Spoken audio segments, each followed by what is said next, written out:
Be strong.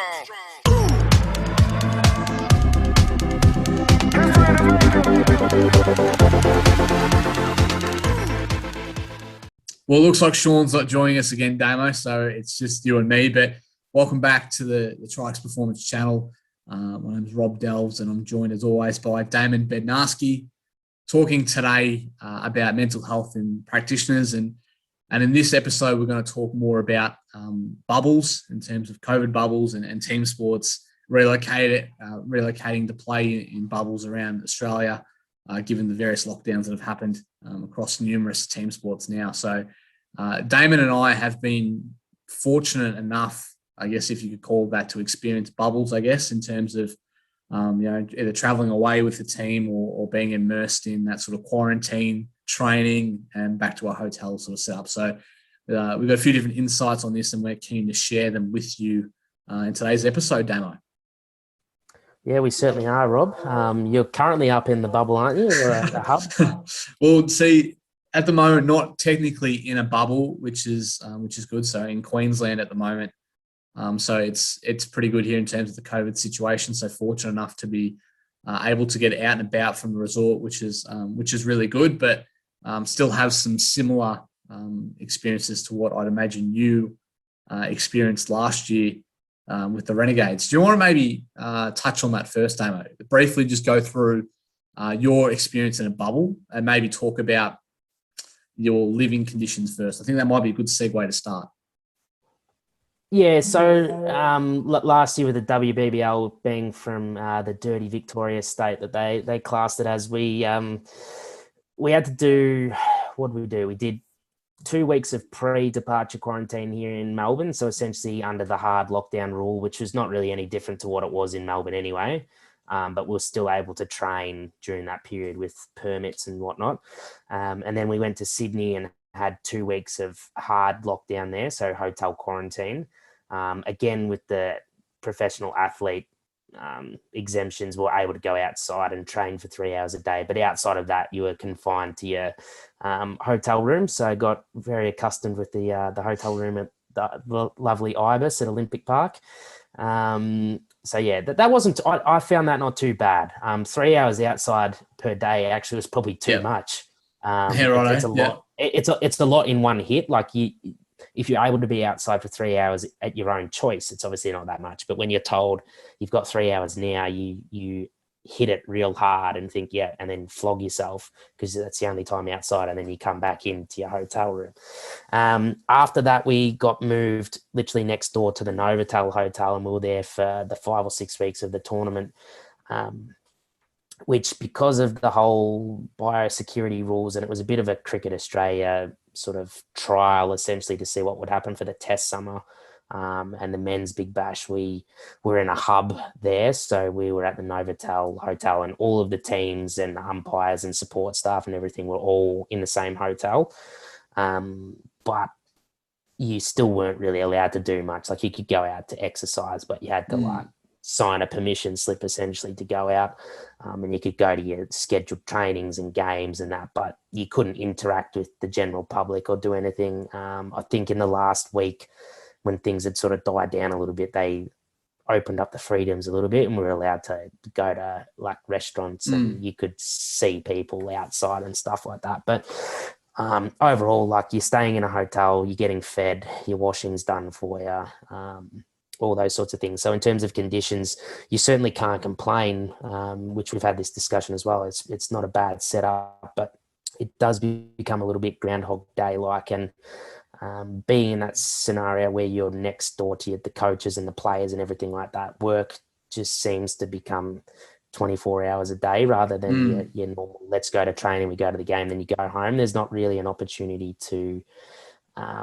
shut off or shut down. I don't know how you found it, but that certainly was how it was for me. And I can see that it can become a bit challenging as a coach, not having that time away from the players and the staff and the game itself that you're involved with. Yeah, so I think it's interesting. Like, I think what a lot of people suggest and what I've copped a few times up here is that if you're in the resort or you're in a resort itself or whatever, and it is nice, and it is good from that perspective. But I think what you touched on there is important. The fact that you're always, I feel like, have a level of being on in terms of engaged with what's going on in the program, or you see athletes every day, or you run into coaches every day, or so I feel, for me personally, I feel like there's this element of there's not a great escape or separation from your work life when you're involved in those sort of situations, which isn't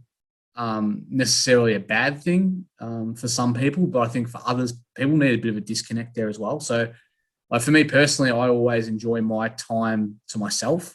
I think is important. Like for me, I find it important that I do things by myself and have that alone time just to be with my thoughts. But being around here or being in a bubble or whatever, it's hard to do that because you see people at dinner, you see people at lunch, you see people out. Even when you go out down the street or whatever, you always run into people there as well. So I feel like it's living at work is almost a way to put it, which again isn't bad, but it's the same as anything. There's no variety or it's very mundane, and people do get a bit of cabin fever and all those sort of things as well. But what I think is important, like, how did you feel? Like, what was your mental health like during the bubble? Like, did some people thrive in that sort of situation? Other people don't. Other people don't like it and feel a bit cooped up. Like, how did you feel mentally day to day? I think I was running pretty hot for the majority of the tournament, just because I was. What do you mean by running hot? Exactly. Like, just mean? like I was in a good space. Okay. Yep. Was enjoying it. There wasn't really much bringing me down, but that was probably more because of the opportunity to be involved in an elite sporting program. Yep. And that's sort of really the only reason it happened for me, was because it was in a hub and I was in the right place at the right time. So I was more just embracing the opportunity to be involved and prepared to get my hands dirty and get into anything at any time, sort of thing. So, if there's a session that popped up or, skills session, whatnot, it did become a bit demanding towards the back end of the tournament when obviously results didn't go our way. You have spent a long time away from your partners and stuff like that. I was pretty early on in a relationship, so that was not ideal. Being away for 5, 6, 7 weeks.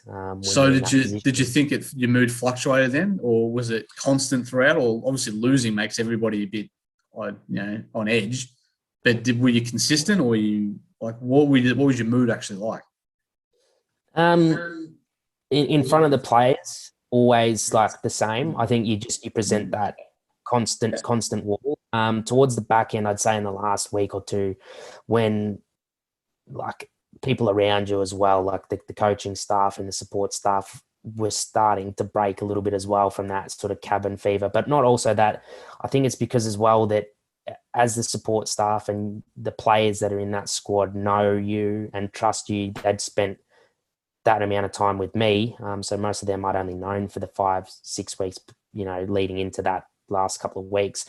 But you spend every day with them, so you become a bit of a trusted person. And so I feel like rather than utilising the support services that may have been provided there by Cricket Australia, such as like a psychologist or, the welfare managers, the players would generally come to us as a staff because they trusted us. So I feel like there was an added role added to your position description towards the end, that you were actually now a bit of you had to be a listening ear and a bit of a counselor yourself to get them through it. But then I guess that adds on to your own struggles that you might be having. The coaches, always present as a strong front, and you're always someone to talk to. All right, let's talk about that, because this is a good point that we need to really hammer home at the moment, is that you've touched on a couple of times now. The first point is that, and we talk about a bubble, athletes generally take the most attention about how they're impacted and how it's tough for them to live with restrictions, which is fine, particularly, and that's absolutely, because they live in a high pressure environment already. But what you just said is very important, I feel like, and we've written this down a couple of times, is that the coaches, and we'll say tactical coaches first and foremost, and then we'll talk about physios and S&C, strength, sports science, whatever. But they also live with the same challenges that what you just talked about then, in terms of, like, if you're a young tactical coach, so tactical talking about, assistant coach or whatever, you probably have young kids as well. You've probably got a wife, you've probably got, a husband, whatever it might be. so you have the same challenges, or similar challenges to what the athletes are facing, but then you've also got a family to look after. But again, what you've just said is correct in itself, that they've also got to maintain a front for the athletes to get them to help perform at their best. So not only have they got their own challenges with their family and their role and their own mental health, but they need to make sure that they don't let on or try to let on that they're suffering as well for athletes, because athletes are very perceptive. And if that situation can become contagious, can't it? Yeah, you've hit the nail on the head there, mate.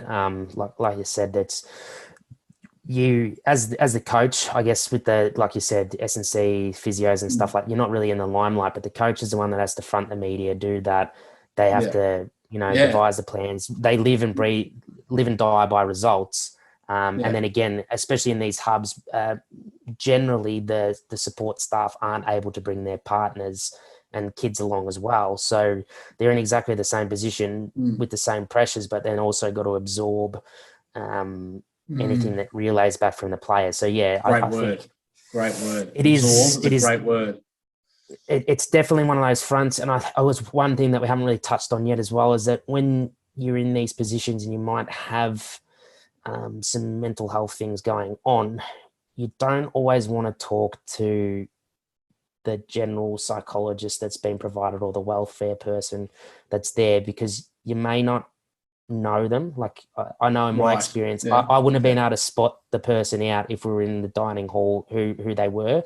Oh, right. Okay. So you're talking in terms of people you're more comfortable with, and people you have an established rapport with that you'd rather get advice from. Yeah. Okay. Yeah. So I think that's what, as well, is that the players would probably come to the staff because they know who they are. And I know the staff probably confide in each other a little bit, but if you did have those underlying mental health things, I know if it was me and I'd spoken to someone before, I'd be more inclined to go back to them. So I know these support services that the clubs and the leagues put in place are great, but the idea is that if you've got a pre-existing condition or you've got experience with that, you've probably already got your own psychologist or psychiatrist that you go and see. You're probably going to call them, not go to the support services that are within the hub. So I think that's one thing that probably needs to be understood as well, is that in these hubs, it's really difficult because you're trying to provide all the resources there, but there needs to be a little bit of a leeway and exception there, that people need to be able to access their own resources that they normally use as well. So that's something that I haven't really been exposed to too much. Like, I know what you said is interesting. Like, a lot of times, physio benches, massage tables, they're a lot. Sometimes they can masquerade as psychology rooms and consultation clinics, because a lot of information gets passed along the strapping table and stuff like that. So what you say has got a lot of merit to it. I think it's probably important then that we take time and we understand that, particularly the support staff behind the athletes have got a lot of other concerns and responsibilities going on, and to nurture that your own mental health in order to fill your glass first, I guess.